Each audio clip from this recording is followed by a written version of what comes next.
যিগৰাকী আমাৰ সকলোৰে সৰ্বনিয়ন্ত্ৰক সৰ্বশক্তিমান পুৰুষ আমি আদিতেই সেই পৰমেশ্বৰৰ চৰণত এটি শ্লোকেৰে সহিতে প্ৰণিপাত জনাইছোঁ তেৰাই যাতে সকলোৰে শিৰত তথা এই অনুষ্ঠানৰ প্ৰতি কৃপাশীষ বৰিখন কৰে শান্তাকাৰম জলধিশয়নম পদ্মনাভম সুৰেশম লক্ষ্মীকান্তম কমলনয়নম যোগীভিৰ্ধ্যানগম্যম বন্দে বিষ্ণু ভবভয়হৰম সৰ্বলোকৈকনাথম সৰ্বলোকৈকনাথম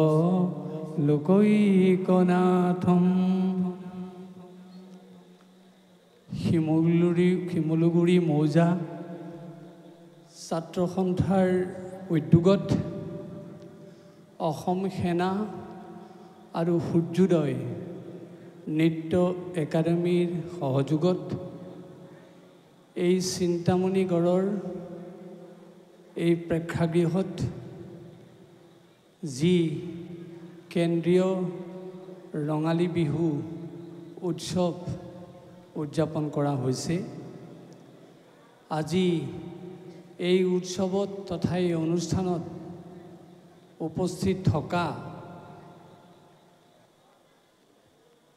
শিমলুগুৰি মৌজাৰ আমাৰ অতি শ্ৰদ্ধাৰ সংস্কৃতিপ্ৰাণ ৰাইজ যোৰহাট জিলা ছাত্ৰ সন্থাৰ মুখ্য সম্পাদক ডাঙৰীয়া হুছেইন ডাঙৰীয়া প্ৰমুখ্যে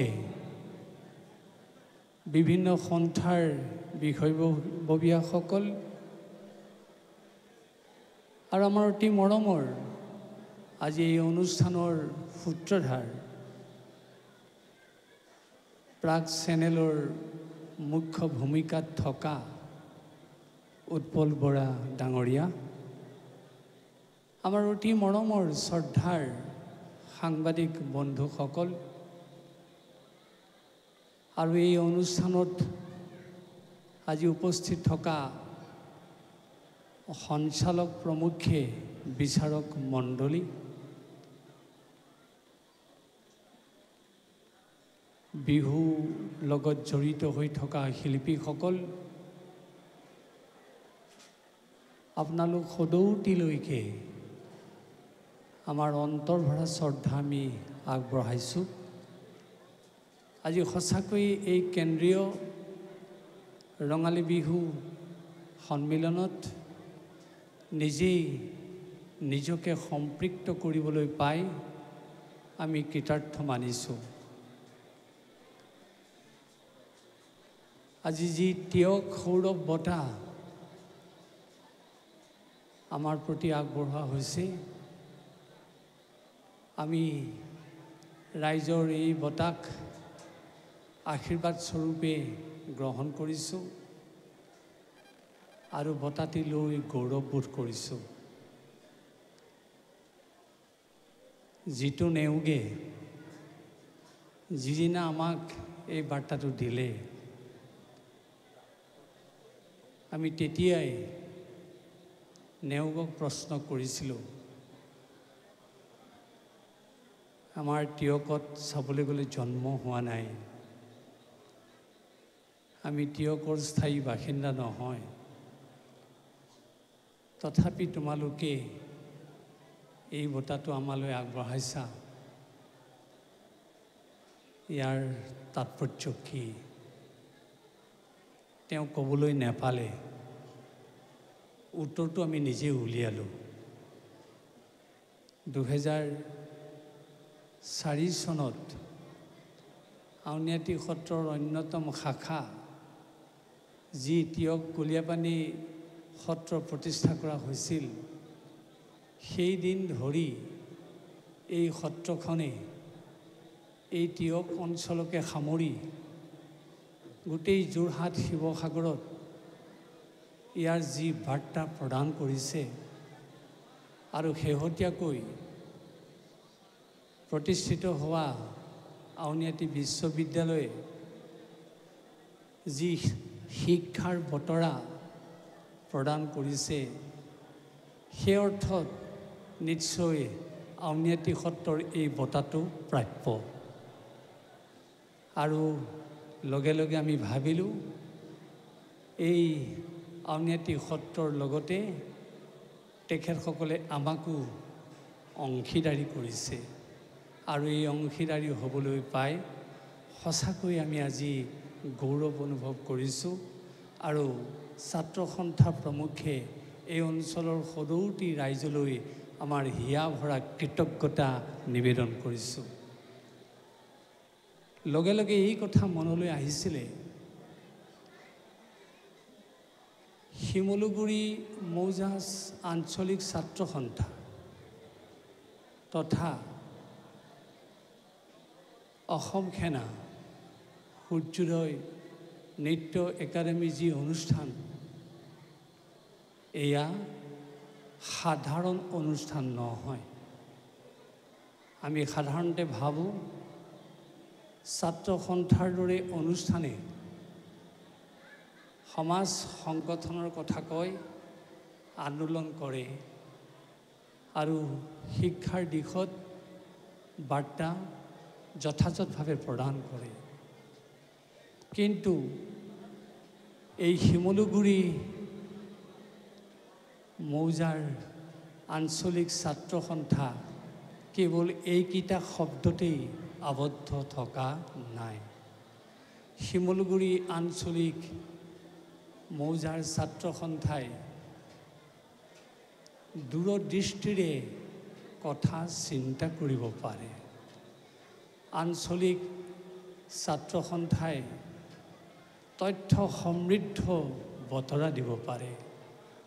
নিভৃতম কোণত কোনোবা যদি অনালোচিতভাৱে সোমাই আছে তেওঁলোকক উলিয়াই আনিব পাৰে।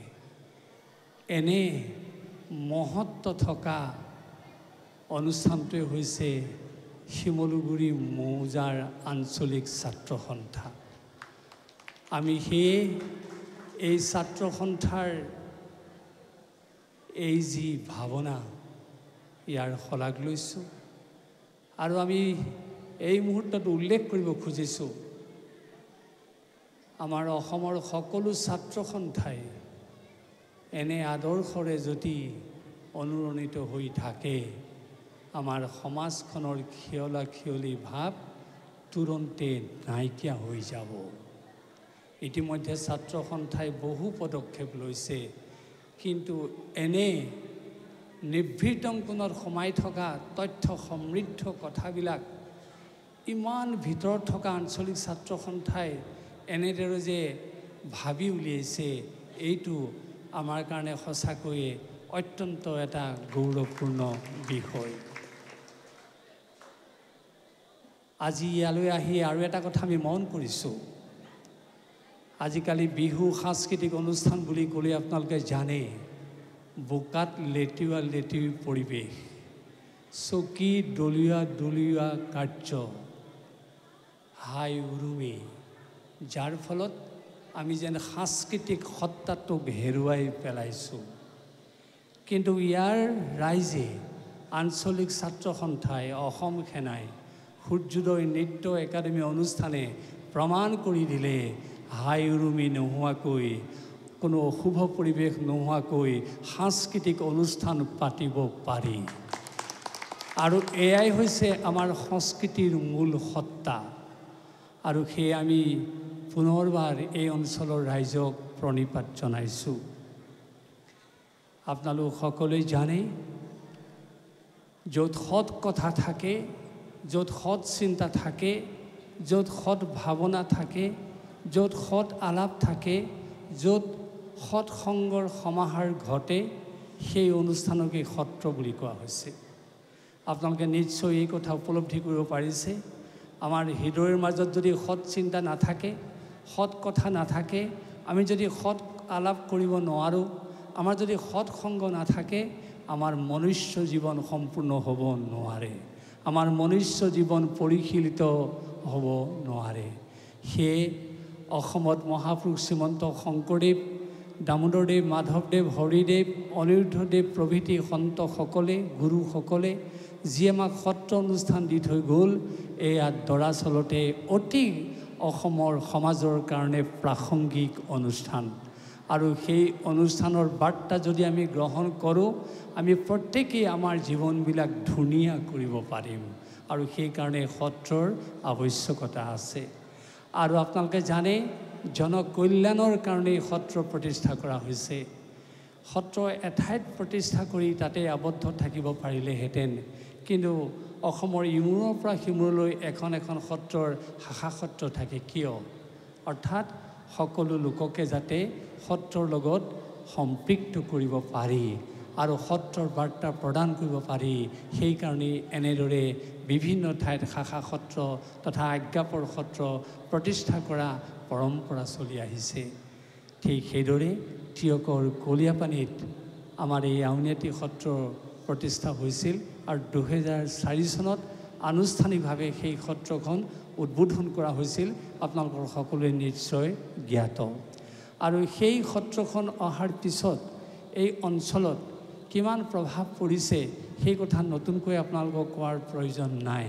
তথাপি উল্লেখ কৰিছোঁ, মাজুলী আউনীআটী সত্ৰলৈ গৈ ইয়াৰ পৰা কোনোবাই শৰণ ভজন ল'বলৈ যায় আৰু তাত বিভিন্ন ধৰণৰ সাংস্কৃতিক উপাদান গ্ৰহণ কৰি লৈ আহে গাঁৱলৈ, এটা দুৰূহ কাৰ্য। কিন্তু এই সত্ৰখন ইয়াত প্ৰতিষ্ঠা হোৱাৰ পিছত এই অঞ্চলৰ ৰাইজে প্ৰত্যেকেই মাজুলীলৈ যাব লগা হোৱা নাই। ইয়াতেই সত্ৰৰ উপাদেয় যিখিনি কাৰ্য সেইখিনি গ্ৰহণ কৰিব পাৰে। আৰু সেয়ে আমি ভাবোঁ যে এই সত্ৰখন এতিয়া ৰাইজৰ সত্ৰ, টিয়কৰ সত্ৰ হৈ থকা নাই। গোটেই অসমৰ কাৰণে ই সম্প্ৰসাৰিত হৈছে, কিন্তু কেন্দ্ৰবিন্দু টিয়ক। আৰু সেইকাৰণে আমি আজি এই বঁটাটো এইদৰে ল'বলৈ পাই গৌৰৱবোধ কৰিছোঁ। আৰু আপোনালোকে গম পাইছে, শেহতীয়াকৈ যিখন বিশ্ববিদ্যালয় প্ৰতিষ্ঠা কৰা হৈছে, সেই বিশ্ববিদ্যালয়ৰ সন্দৰ্ভত, আমাৰ সন্দৰ্ভত, সত্ৰৰ সন্দৰ্ভত সূত্ৰধাৰ স্বৰূপ উৎপল বৰা ডাঙৰীয়াই ইমান সুন্দৰকৈ কথাখিনি কৈছে, তাৰপিছত নতুনকৈ কোৱাৰ প্ৰয়োজন নাই। তথাপি আমি তাৰ লগতে দুআষাৰ সংযোগ কৰিবলৈ লৈছোঁ। আপোনালোকে জানে, আজি আমাৰ সোঁৱে বাৱে বিশ্ববিদ্যালয়ৰ অভাৱ নাই, কিন্তু ইমানবোৰ বিশ্ববিদ্যালয় থকাৰ পিছতো আৰু এখন বিশ্ববিদ্যালয় আমি কিয় প্ৰতিষ্ঠাৰ সপোন দেখিলোঁ? ইয়াৰ মূল কাৰণ হৈছে মানুহ তৈয়াৰ কৰা বিশ্ববিদ্যালয় আমাক লাগিব। আপোনালোকে জানে, আমি আজি বেশভূষাৰে মানুহ, সুন্দৰ কেশসজ্জাৰে মানুহ, আ অলংকাৰেৰে মানুহ, কিন্তু আজি আমাৰ অন্তৰ্নিষ্ঠ মানুহজনৰ অভাৱ ঘটিছে, যাৰ কাৰণে হত্যা, হিংসা, লুণ্ঠন, ধৰ্ষণ, অপহৰণ কাৰ্য বৃদ্ধি পাইছে। সেয়া আমি অনুভৱ কৰিছিলোঁ যে আমি বাহ্যিকভাৱে মানুহ হৈ থাকিলেও অন্তৰ্নিষ্ঠভাৱে মানুহ নোহোৱা পৰ্যন্ত সমাজখন কেতিয়াও সুৰক্ষিত হ'ব নোৱাৰে, মানুহে কেতিয়াও শান্তিৰে জীৱন কটাব নোৱাৰে। সেয়ে আমি অন্তৰ্নিষ্ঠ মানুহজন তৈয়াৰ কৰিবৰ কাৰণে এই বিশ্ববিদ্যালয় প্ৰতিষ্ঠা কৰিছিলোঁ, য'ত থাকিব নৈতিক শিক্ষা, আধ্যাত্মিক শিক্ষা, সাংস্কৃতিক শিক্ষা, মূল্যবোধৰ শিক্ষা লোৱাৰ বাৰ্তা। আৰু আমি এই কথা অনুভৱ কৰোঁ, আজি উচ্চ শিক্ষানুষ্ঠানে, বিশ্ববিদ্যালয়ে ডিগ্ৰী দিছে, সুন্দৰ কৰ্মৰ সন্ধান দিছে, তেওঁক এটা সুন্দৰ উপজীব্য দিছে, কিন্তু তাৰপিছত তেওঁ কি কৰিছে বিশ্ববিদ্যালয় চাই থাকিব পৰা নাই। আমি এইটো সংকল্প লৈছোঁ যে আমাৰ বিশ্ববিদ্যালয়ত পঢ়াৰ সময়ত ছাত্ৰ ছাত্ৰীক একাডেমিক শিক্ষা দিয়াৰ লগতে, ডিগ্ৰী দিয়াৰ লগতে তেওঁ যাতে অন্তৰ্নিষ্ঠভাৱে মানুহ হৈ গৈ ঘৰত, গাঁওখনত, সমাজত, নগৰখনত তাৰ প্ৰতিফলন ঘটাব পাৰে, তাৰ ছাঁটোৰ দৰে বিশ্ববিদ্যালয়ে চাই থাকিব। আৰু এই পৰিৱেশৰ মাজেৰে বিশ্ববিদ্যালয় আৰম্ভ কৰা হৈছে।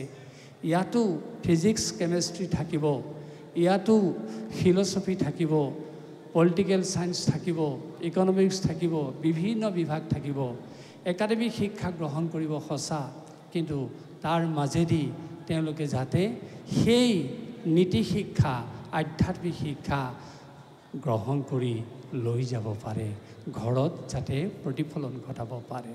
আৰু আমি ভাবোঁ আমাৰ আজি মাক দেউতাকৰ বুকুখন দূৰ দূৰকৈ কঁপি থাকে, তেওঁলোকে ল'ৰা ছোৱালী জন্ম দিছে ঠিকেই, উচ্চ শিক্ষা দিলে ঠিকেই, কিন্তু সেই ল'ৰা ছোৱালীয়ে এদিন কেতিয়াবা তেওঁলোকক যে ভৰ্ৎসনা নকৰিব, কোনেও সেইটো তাৰ ন দি কথা ক'ব নোৱাৰে।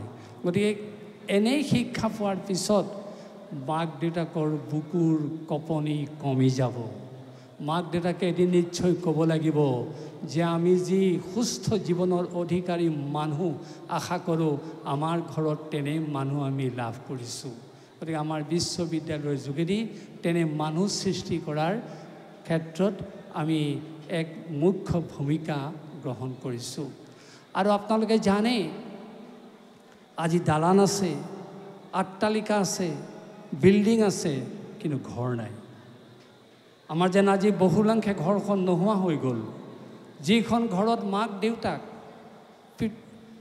খুৰাক বৰদেউতাক, ককায়েক ভায়েক, বাই ভনী সকলোৱে একেলগে বহি যৌথভাৱে খাব পাৰে, যৌথভাৱে বাৰ্তালাপ কৰিব পাৰে, আজি যেন সেইখন ঘৰ আমাৰ নোহোৱা হৈছে। যি কাৰণতেই নহওক, সেই যৌথ ভাৱটো নোহোৱাৰ কাৰণে, মানুহবিলাক আঁতৰি যোৱাৰ কাৰণে, বিচ্ছিন্ন হোৱাৰ কাৰণে মানুহৰ মনবিলাকো কঠোৰ হৈছে। আৰু কঠোৰ হোৱাৰ পৰিণতিত ঘৰখনৰ আপোনজনক হত্যা কৰিবলৈ কুণ্ঠাবোধ কৰা নাই। গতিকে আমি তেনে এখন আমাৰ পৰম্পৰাগত ঐতিহ্য থকা, আজি আধুনিকতাৰ লগত খাপ খোৱা ঘৰ তৈয়াৰ কৰিব খুজিছোঁ। আমাৰ বিশ্ববিদ্যালয়ে তেনে এখন ঘৰ তৈয়াৰ কৰি দিব, য'ত সৌহাৰ্দ্যতা থাকে, য'ত মমতা থাকে, য'ত স্নেহ থাকে, য'ত পৰোপকাৰী চিন্তা থাকে, য'ত সহানুভূতি থাকে, য'ত অহিংসাৰ বাৰ্তা থাকে। সেইদৰে আমি এখন পৰিশীলিত সমাজ তৈয়াৰ কৰাৰ সপোন দেখিছোঁ। আজি অনুভাগ যন্ত্ৰ ব্যৱহাৰ কৰিছোঁ, ইমান সুন্দৰকৈ ইয়াত লাইট আছে, ইমান সুন্দৰকৈ এটা পৰিৱেশ সৃষ্টি কৰা হৈছে, সুন্দৰ পৰিৱেশ। যি সুন্দৰ পৰিৱেশে আমাক সাংস্কৃতিক সত্তাৰ কথা মনত পেলাই দিয়ে। কিন্তু তাৰ মাজতে আমি যদি সেই সাংস্কৃতিক পৰিৱেশৰ সাংস্কৃতিক সত্তাটোক ধৰি ৰাখিব নোৱাৰোঁ, তেনে অনুষ্ঠানৰ সাৰ্থকতা নাথাকিব।